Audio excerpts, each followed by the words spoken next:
This is an Envoice Media podcast. Now everyone's humbled and are now saying, how did we not invest in him? What keeps us going as human beings, Homo sapiens, have in mind, is a mission. And everybody have a mission. And what would be yours? Faking it till you make it is just being that person that you want to become. You're listening to Just Fake It Coming to LA podcast. Now here are your hosts, Nora and Marina. Hey everyone, welcome to Just Fake It Coming to LA podcast. And here I am with you, Nora Salim. And today I have an amazing guest, Amir Nasajpour. Welcome. Hey, how are you? Thank you for having me. Thank you so much for coming, Amir. How are you doing today? I'm doing great. This is really humbled to be here today. And I'm super excited to explain how I've faked it to make it. Oh, yeah, great. Honestly, I really do appreciate your coming here today and spending time with us. And the first thing I want to tell about Amir, I want to introduce you to our audience. Amir Nasajpour is academic, entrepreneur, scientist. He invented liquid crystal technology, which displays both liquid and solid-like properties in our body.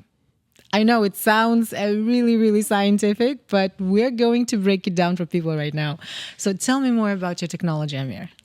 Yeah, so it's really simple. So what I've done and what we've developed was I looked at prior work that was developed by Nobel laureates. They discussed and theorized how our muscles act very similar to this type of material we're describing, this liquid crystal.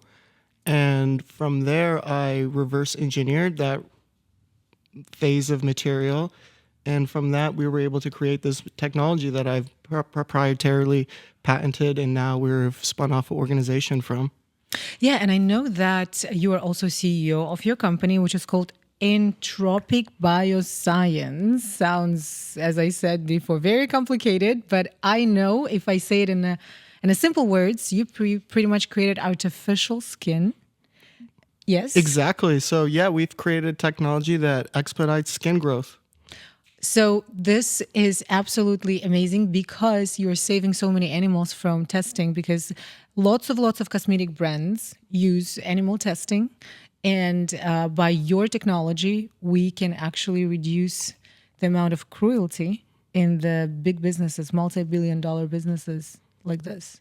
Exactly. No, that's exactly right. We've actually secured funding from groups involved with this type of research where they're trying to mitigate the usage of animal testing. And recently there's been a new act developed called the FDA Modernization Act. And this is something that Biden has placed, and this allows for clinical trials to no longer be needing animal testing. So that was the old previous paradigm where all clinical trials had to be tested in animals, but that's no longer the case. So with moving forward with times, we've developed this technology that can actually is a tool that helps those that are looking to create these in vivo-like models that are human.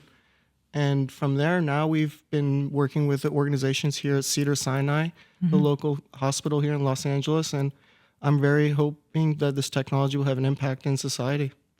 I'm pretty sure it will. I remember when you first time told me about this technology, I was amazed because nowadays I feel like, especially in the 21st century, testing on animals, it sounds it sounds cruel. It is cruel, and we should move on from these patterns to better ones. It's exactly correct. And not only that, it doesn't really work from a metabolitic standpoint. So the drug is optimized to the animal's metabolism and not our metabolism. So that's oftentimes where all these side effects and a lot of these drugs do fail. So oftentimes these pharmaceutical companies want their drugs of candidate to actually fail as soon as possible so they can mitigate their loss in time and resources. So that's something that we've been working with another large organization. I'm under NDA, but we're looking to help them create their model systems at a much more rapid pace so that they could basically mitigate this issue that they're having. Awesome. And I also know, I just want to introduce you even more right now to our audience. Amir is a scientist for many, many years. He went to University of Florida, studied chemistry, then Harvard, a master's degree in bioscience. And now this technology was created in UCLA, where Amir is doing his PhD. And I know the story of you coming to LA is interesting for one reason, because you literally left Harvard PhD program to come to California, to UCLA, and do a PhD here and develop your technology. And tell me more about where are you from and what made you study chemistry, and then how did you end up in East Coast and then finally here in California? Yeah, definitely. So actually my career path wasn't very straightforward. I wasn't very studious. I wasn't very strong in school. I actually would skip class all the time. Hard to believe. No, I definitely did. I definitely skipped class. I remember one time I was always skipping lunch to go eat out to the Burger King or the Pizza Hut, and I loved pizza as a kid. And I remember one time I went to the Pizza Hut and my mom recognized my car. And she came into the Pizza Hut and she was like, "What the hell are you doing?" And she was so mad. And that was one time that I was just like, man, my life is just out of control right now. And out of control, and my life is all about pizza right now. Yeah, definitely. How old were you? I think I was in my 18s. So I was 18, I was a senior in high school. So it was the end of my high school. I didn't apply to any colleges.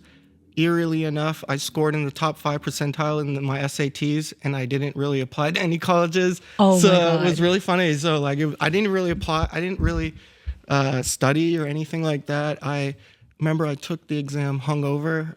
What? So it was a wild time in my life in my high school. So I feel like all the investors are going to see this and they're going to be like, "Why did we invest in this guy?" Well, you know what? There is no shame in this, because behind every successful person, it's not always A-straight students. And I would say even more, majority of students who were kind of relaxed in a way, doing their own thing, they created businesses later on. So eighth-straight students or not eighth-straight student doesn't matter in your success. What matters is your drive, and you literally took yourself together. Let's say, brought yourself together, and you did what you did. And now we see that it wasn't all a waste, and your mom was right. What are you doing with this pizza? Just go study. Yeah, definitely. So I'd even say too, whenever a big turning point in my career was also at the University of Florida, I worked in a chemistry lab, and that was the actual process of acting and doing physical reactions. It was like Breaking Bad. So wow. Yeah. So it was a total vibe. And from there, I was like, okay, now I see how this stuff translates from the book into real applications. And that's what really drove my ambition towards this work, is the applications and the applied science of it, and the applied chemistry and the applied physics.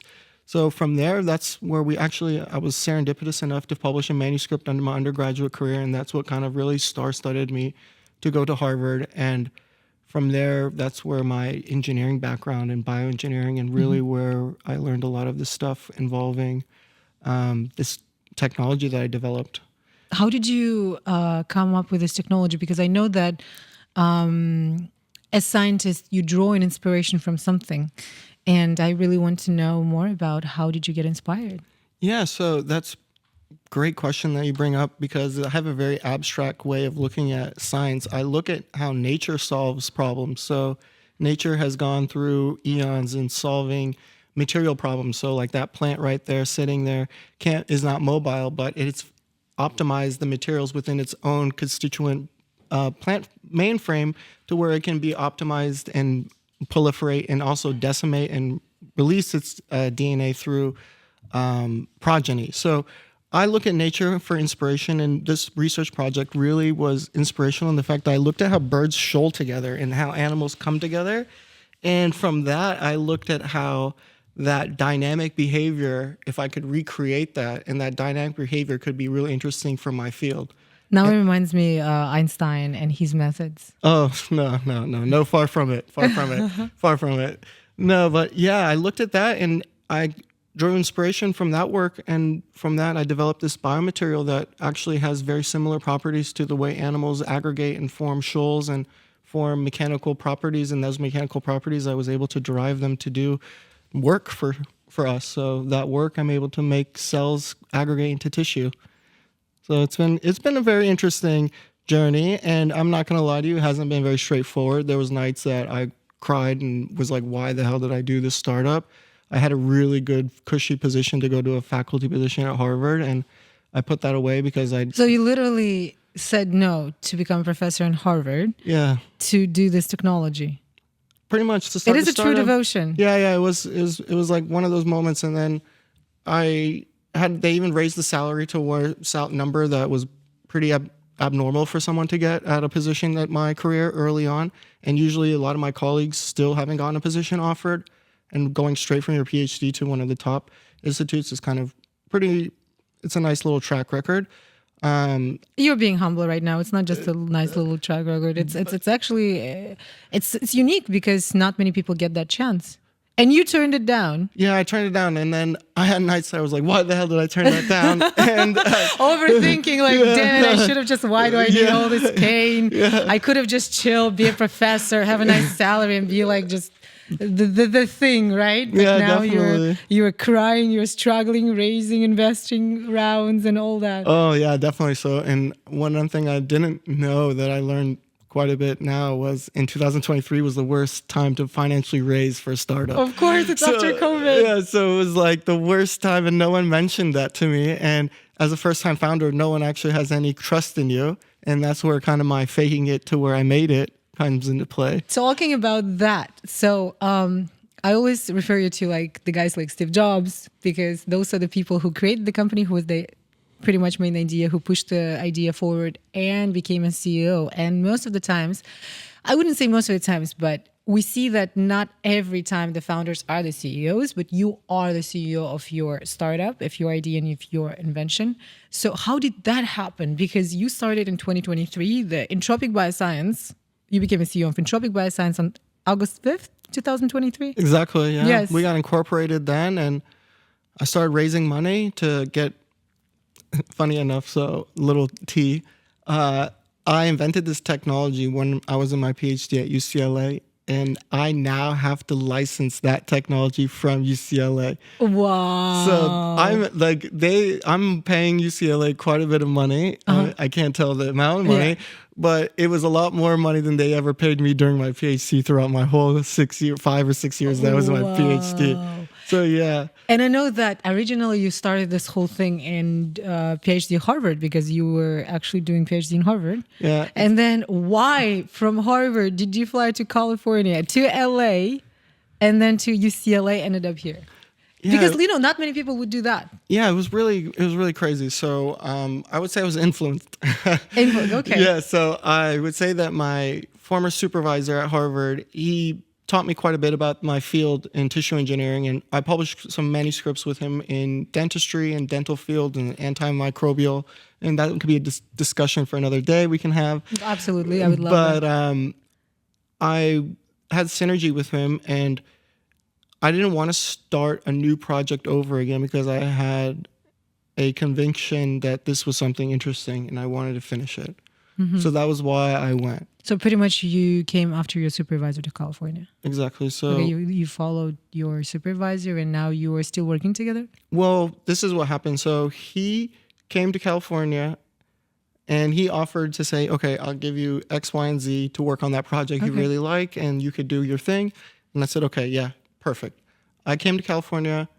My PhD for California, my chemistry program didn't start until fall of 2018, and I had like 3 or 4 months that I was just like not busy. Yeah. So I came to California to get acclimated. So I was working in the lab, and lo and behold, unfortunately, my former boss, I have some behavior similar to him, and he got in a fight with UCLA.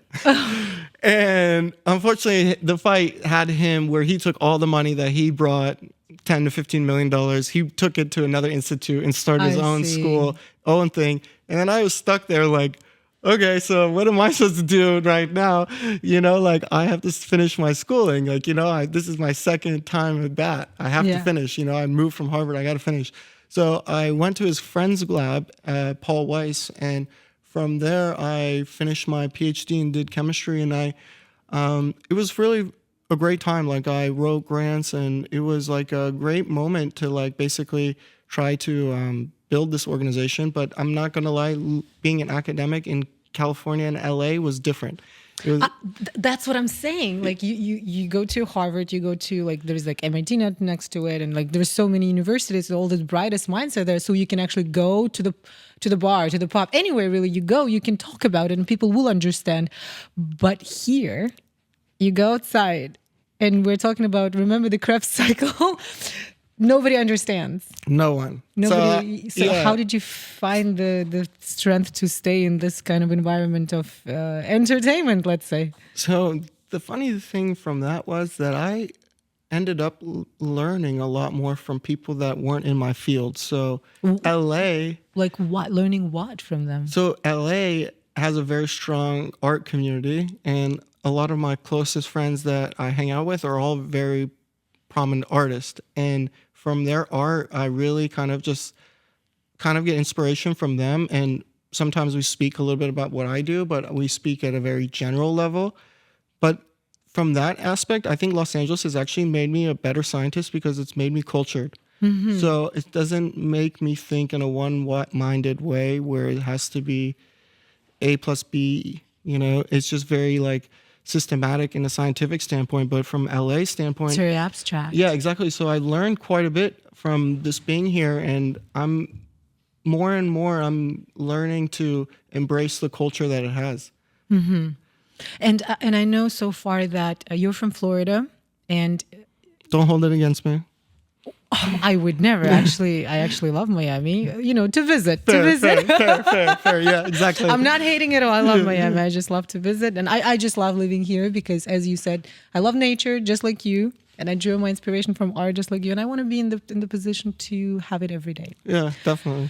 And I also know from your background that originally your family is from Iran, and you also mentioned that there are not many people where you're from are from Iran. And then when you came here to LA, what changed in your life considering your background?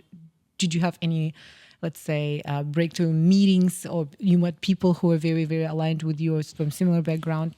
Yeah. Yeah, definitely. So actually, when I was in Florida, no one spoke Farsi. But now whenever I go anywhere, everyone only speaks to me in Farsi. So no one responds to me in English. So it's actually funny in that aspect.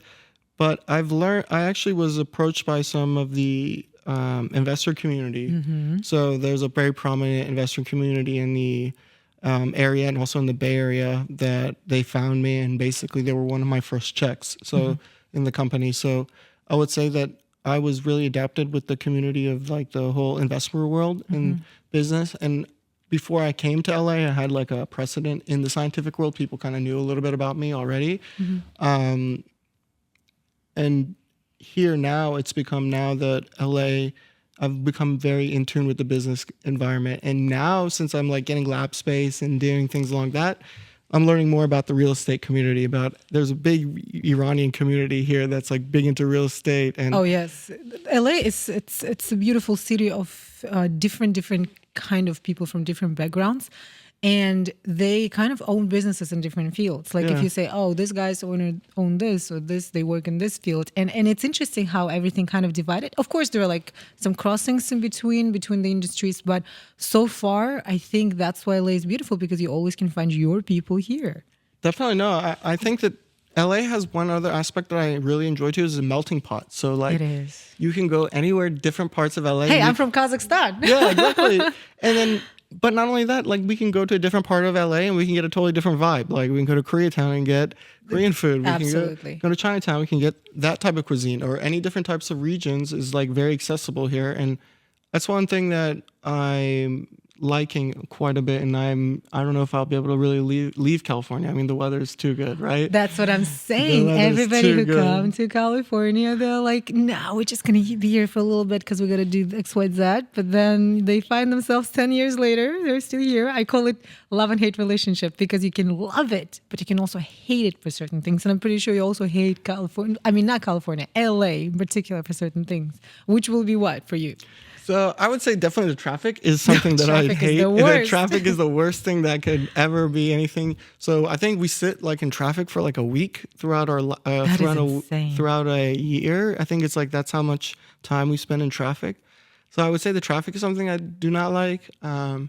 Next technology of yours will be flying cars. Yeah, right now. I know. I hope And then I also obviously like being a business owner. Taxes are not very fun here. They're kind of punishing. But I would say that other than that, though, really it's very cultured, like we spoke about before.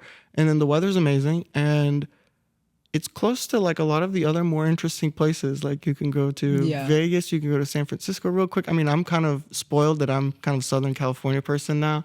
I don't think I can go to North California and live there, even though I work quite a bit and go there quite a bit. Almost every other week I'm in Northern California.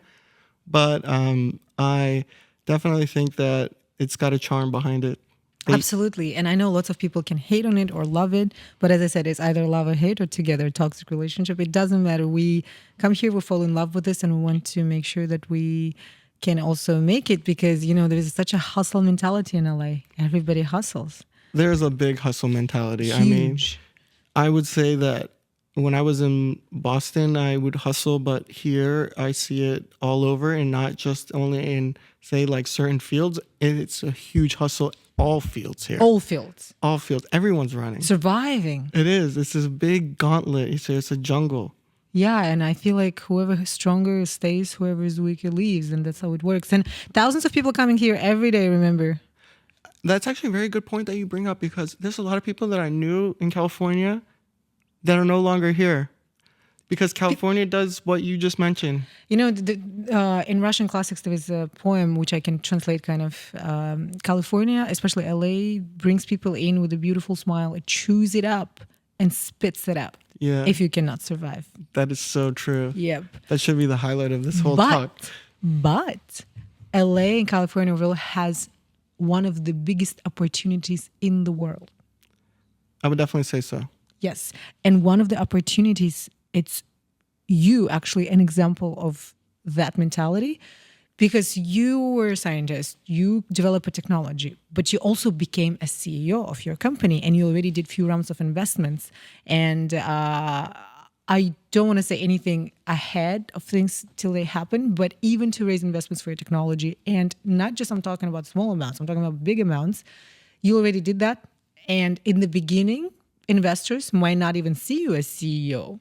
They could have just given it to another experienced, let's say, a CEO out there, not necessarily even in bioscience, but you became a CEO. I want to hear this story because I feel like you faked it in the beginning. So you're like bringing up post-traumatic distress because what you just brought up was like one of the big investor questions they had. They were always asking me, why would I invest in you when I have this seasoned CEO that I've had multiple exits with? My God. They wanted to bring his own CEO. Well, that's actually kind of, some funds actually have that philosophy where they will invest in the company, but make sure they have so much control that they can bring in their own CEO, etc. But I'm open to that. But the thing was is that individual was so abrasive and brash that he even said, oh no, I wouldn't even invest in you or even this company. I'd rather just invest in another CEO just in general, just some random situation. So from there, I actually took a chip on my shoulder to be like, okay, now I have to build this new forefront because in the world of science, I don't want to say like, people knew who I was. So I sent an email. Everyone wanted to collaborate with me very quickly. And I had like a track record. Everyone knew who I was. So going into this world, it was really humbling that, okay, so people aren't going to be investing in me in the way that people were giving me money and doing my research like I used to. So you pretty much put yourself in the position of zero again, where you don't know the industry. At all. You know what you want to do, but no one knows you. No one knew me. So what I had to do was I went to the books. So I went and like got a bunch of books from like How to Raise Money Capital, Secrets of Sand Hill Road, a lot of these venture capital books. And I started reading them and lo and behold, you know, time went by and we started winning little wins. Like we won a big national award for the technology. Then we won a big patent USPTO medallion. And then from there, I started gaining a bunch of traction from like putting our materials out on LinkedIn and publicizing ourselves, and one of our big pharmaceutical partners actually reached out to us from that way. So like I started like faking it, what people said I wasn't going to be able to do. And now everyone's humbled and are now saying, how did we not invest in him? So I even have 1 or 2 investors that I'm not going to let are in my investment round just because of who they are. And they didn't support me from the very beginning. So now they're never not, because they even reached out to me like, oh, how are you doing? How are you doing? Because they see my like success on LinkedIn. And then they reached out to me. They're like, oh, how are you doing? Let's catch up. And I was just like, genuine with them. I was like, listen, you didn't believe me at the very beginning. I don't think there's synergy here. And you're just being honest about it. So it wasn't, I didn't think it was fair for me to basically take the company from 0 to 100. And then this individual shows up and is like, hey, let's do this together. Absolutely. So there was a lot of that. And now that we're moving in such a fast direction, I'm starting to learn like who's here for the actual growth of the company and who's here just for a quick payday. Which majority of people usually are for the quick payday before the IPO, just to get get some equity. Yeah, that's true. Yeah, it's been a very hassle thing. What I want to know more, how did you fake it? Like there is a confidence level you're presenting, you're pitching your project to get like millions of investments, right? And then you are the CEO and you should look like a CEO. You should talk like a CEO. There must be an enormous amount of confidence and self-presence. And you're the guy who created this, but you're a scientist. And most of the times, I'll be honest with you, if you talk to an engineer like in tech world and stuff, they're like hard skills. And you have those hard skills bigger than majority of people.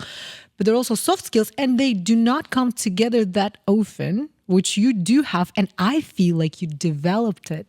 You developed your soft skills, your presentational skills, and you faked it to get those rounds of investments, but fake it in a good way because you created this confidence. And I'm pretty sure you were scared inside, weren't you? So this brings up a good story that I'm ready to give you. So I was ready to pitch the company. We weren't even called Entropic. We were called Twister Materials back then.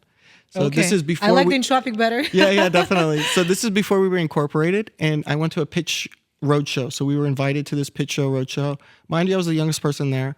Everyone there, senior CEOs, all their companies were actually incorporated. They all had money. They were all raising Series A, etc. And I had to compete against them to basically secure a spot into that program. And I remember I was texting my former PhD supervisor.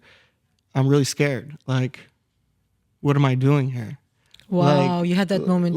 I was like drenched. I was like sweating and like, I was like, what am I doing here? I'm like, this is not me. This is not something that I'm able to do. And then I kind of did what you mentioned. I just went to the bathroom. I just sprayed water in my face, and I was like, "Relax, come on, I was like, listen, let's just talk science and do this." And yeah, after that event, I ended up being voted top entrepreneur, and we ended up being part of that program. And from that program, now I'm like getting letters of recommendation for some other awards, and they meet up with me for dinner and things along that nature. So it's been very short time that I've developed this company and trying to fake it to make it. But I would have to tell it to anyone that out there that's listening to this podcast that trust me, if I was able to do it, I think that anyone can do it. Like, it's not something that too difficult to be able to achieve. Just believing in oneself is probably the number one thing that you could do to actually achieve your goal. Well, what drove you? Like,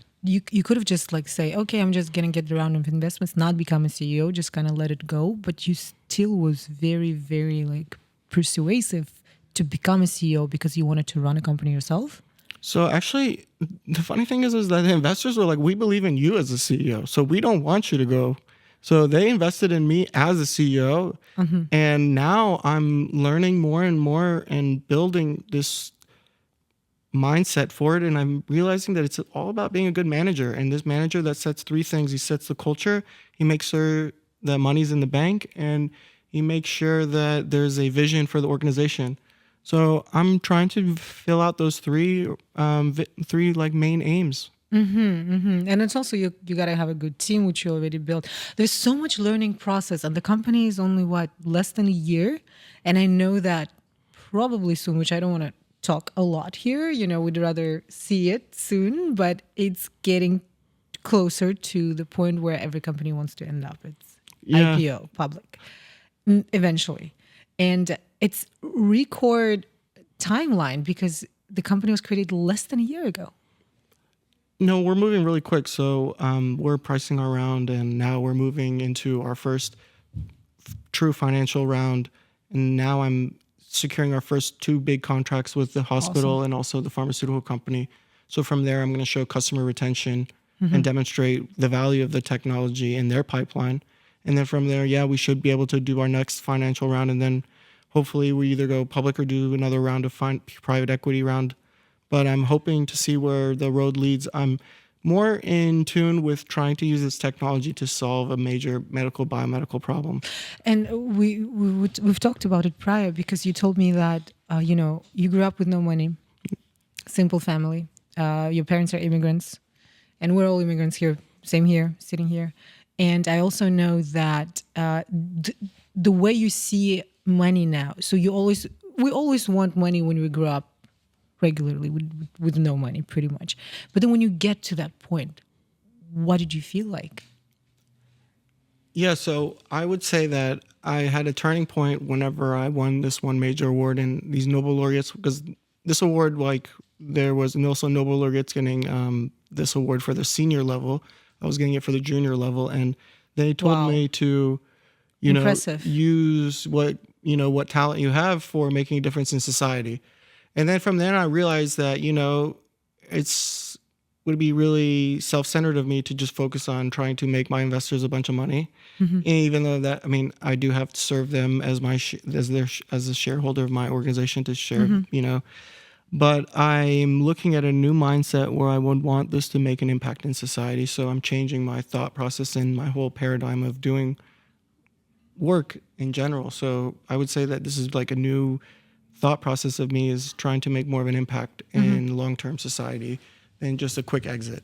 So that's just really kind of that thought process. So people usually say careers change, things change, nothing is forever. But at the same time, what keeps us going as human beings, Homo sapienses, who have the mind, is a mission. And everybody have a mission. And what would be yours? Because I know that we've talked about it, about the money part and everything. And I know lots of people who get to that level, they just leave a mark in the history. What about you? What is your mission with this technology? Or you want to develop other technologies? What is the plan for the life? It's not just about the money. It's about your impact into this world and society. So my thought process is, if my technology can help make a therapeutic to where someone has to not hurt for one less day, then I know I did a good job. Animals, humans, everything, all above. Everything in the nature. Yeah, all of the above. So if I know that individual didn't have to suffer because this technology had an impact for that, then I know I did a good job for what we're doing. I know there's a great science about bioscientific projects and bioengineering especially. You are making money, but at the same time, you are helping people. So it's absolutely ecological way of making a living and making a difference. Yeah. I also know that your sciences get inspired by art. Can you tell me more about this briefly? Yeah, definitely. So I have a friend that I met, and I didn't know, we just spoke about random stuff about watches and this and that in the gym. And we became really close, and I come to find out he's a very prolific artist. Like, he's got art in some of these major Art Basel and a lot of these other type of like pretty big venues. And from there, like, I really like learned kind of like a different way of how he gets inspired, and then I kind of learned from him. And another event recently, I met another individual, and he is a big time artist, and I'm going to go see his studio next month. And I'm also really interested in just like learning from other people and how they get their inspiration. So my inspiration really comes from others. Like, I know I do this whole like bio-inspired engineering design, but really my inspiration comes from others that really kind of... So other people inspire you? More so than anything, yeah. I mean, you inspire me. Thank you. You inspire me even more. But coming back to... just faking it in this world. What do you think? Would be your message to people? For example, lots of people look at you, especially in scientific world, even in business world nowadays, because in such a short time, you came from science and you learned how to become a manager, CEO. So now you know all these business aspects. And we're talking about the legal stuff and the payments, and you got to make sure there are money in the bank, and there's investors, there's constant pitching, there's constant, you got to know how to learn, how to read people, because everybody wants a piece of it, right? At this time, you have to also protect it, but you also have to create more, because this is your project, this is your scientific work. So tell me, like, how do you manage all this? And other times, even now, that you still fake it, the confidence, just to make sure that everybody's safe? Yeah, that's a great question, because I still struggle to try to manage it all, but I don't sleep very much. But as a consequence of that, you look great, by the way, thanks, for not sleeping much. But yeah, it's a constant struggle to try to manage all those different aspects that you brought up. So be able to be a good manager in this role that I'm playing and faking it to try to make it is exactly what you mentioned, is time management, and be able to allocate my time for certain things that are very high value versus things that I think that I should mitigate to my team. Then those things are some things that I've learning and starting to become really key to basically trying to build this organization, because I've noticed that a lot of people have mentioned, even myself, I've noticed that my time has become very precious. So by the time I finish one or two tasks, it's already 4 o'clock in the day, 4 o'clock. And then I finish another 2 things and it's already 6 o'clock, 7 o'clock, and then I have to eat, like I don't run off of photosynthesis. So, I have to leave and do things. I love how you said, I don't run off of photosynthesis. I wish everybody did. I hope everybody also understands what it means. Yeah, right. I haven't heard, honestly, I'll be honest with you. That's how LA probably influenced me, because I completely turned my direction. Originally, where I went to school, medical school. And I think the last time I heard this term, photosynthesis, was in medical school. But I do appreciate the terms you bring up, because it's so refreshing. It just brings me memories of science. And I want to say that science and art comes all together. It comes all from philosophy, all the sciences and arts. And overall, life is art. Art is life. Do you agree with me on this sentence? I totally. I mean, you just couldn't say it much better than that. That's true. For me personally, wherever I go, whatever I see is art. And I'm just so inspired by people like you, because you guys create things by looking at something, and then you want to improve life of a human being, and that's just drives our society forward. And that's why I really appreciate it. But I want to dig more into the faking it still. Okay. Like, do you remember exactly a particular moment where you were like, I'm just gonna fake it? Like, not about even investors, but like overall in your life, I'm just gonna fake it. I would say trying to get into University of Florida. Yeah, okay. Yeah, I would say that. Like, I remember, like, whenever I wanted to go to the University of Florida, my grades were not great. Obviously, Mr. Pizza Hut boy decided to go all over, not go to class. And how good that pizza must be. Yeah, exactly. So that was intimidating. And I went there and I tried to display, like, hey, I'm serious with my really great GPA. Yeah. So I was really like trying to show, like, hey guys, like, I'm really serious. And they're like, okay, yeah, you're serious, but the only program you can get accepted to is this program here. And then from there I was like, okay.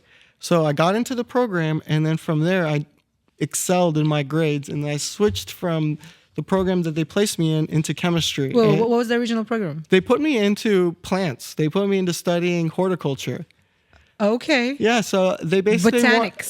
They wanted me to become a farmer, and from that I actually learned quite a bit from BioInspired. It actually might have been a major reason why I have this like philosophy of this research paradigm.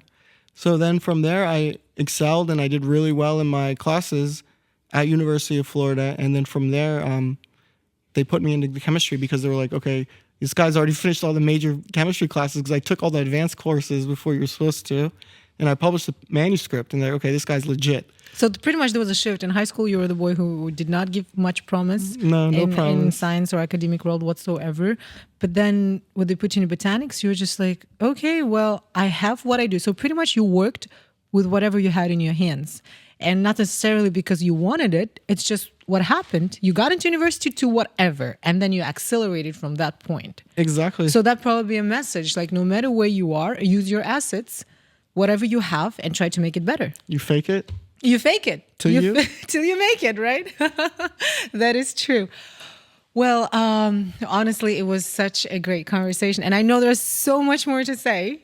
I just need to quickly be on time. We have only an hour, but I know we can talk about your technology more. And I'm pretty sure we're going to meet again. I just do not want to give away all the secrets because we have a couple more months. And after a couple more months, we can invite you again with different results, because I don't want to be a spoiler. I also believe, in this thing, like act first, then speak. Yeah, definitely. Action speaks louder. And I know you are the same as I am in this kind of case person. And that's why when action will happen, and I'm rooting for you, everybody's rooting for you, because your technology definitely will change the world. It is already changing. And I'm fully for it. We will come back to this place and we'll talk about how did you fake that moment. There'll be a lot of moments where I'm going to be faking it until then. So, but just for our audience, a lot of people think, faking it till you're making it is bad. What do you think about it? I don't even think that it should be even thought of a negative connotation. Absolutely not. I think that it should be said more so of being who you are, and then you'll get to where you are. So faking it till you make it is just being that person that you want to become. Exactly. In a positive way. You're just doing the job and you're presenting yourself. And in the room, sometimes you would be listened to and you would actually taken seriously if you act the way you should act in the position you want to be in. And you are the example, the CEO of Entropic Biosciences. And we will see you again. Well, thank you so much for having me. Thank you so much, Amir. There was Amir Nasajpour. I'm so sorry. Amir Nasajpour. Thank you so much for having me again. Right. Thank you so much, Amir. And we will be seeing you again in a few months. And the best luck to you. We'll be rooting for you. And whenever you have any news, we'll be waiting for you here in the studio. Love it. Thank you. Thank you, Amir. Thank you, everybody. It was Just Fake It coming to LA with me, Nora Salim. And I will see you in the next episode. Stay tuned. And I'm here with Invoice Media. Voice your passion, guys.